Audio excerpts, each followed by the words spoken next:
ভাই এই যে 4 কাঠা জায়গার কথা বলছিলাম, খুব সুন্দর জায়গাটা দেখেন, এই যে আমি দেখাচ্ছি।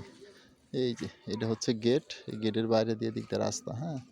এই যে চারদিকটা বাউন্ডারি করা, হ্যাঁ, 10 ফিট ওসা কইরা এই যে বাউন্ডারি, ঠিক আছে। এবং এই দিকটা যে ওই যে দেখাচ্ছি, এই যে মানে বাউন্ডারি কোনো সমস্যা নাই, যে জমির দখল নিয়ে কোনো সমস্যা নাই। এই যে পুরাটা একেবারে 4 কাঠা জায়গা, হ্যাঁ, খুবই সুন্দর জায়গাটা।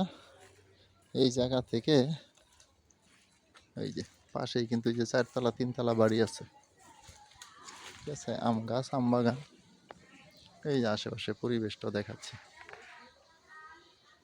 হ্যাঁ, একেবারে স্কোয়ার। এদিক দিয়ে শুধু একটা কানি আছে, সামান্য একটু ডিফারেন্স। আর এদিক দিয়ে হচ্ছে গেটটা, এই যে পাশেই দেখেন 3 তলা বাড়ি। আর এটা হচ্ছে গেট, এই যে এটা হচ্ছে রাস্তা, হ্যাঁ।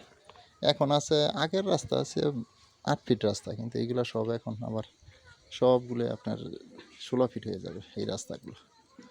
এদিক দিয়ে যায়, রাস্তাটা ভিতর দিয়ে গেছে, হ্যাঁ। আর এদিক দিয়ে গেলে মনে করেন যে এদিক দিয়ে 1 মিনিট হাঁটলেই মেন রাস্তা, 30 ফিট রাস্তা নিজে চলে যাব। দেখেন এটা পছন্দ হয় কিনা। ঠিক আছে ভাই, এই, ওকে, সালাম আলাইকুম।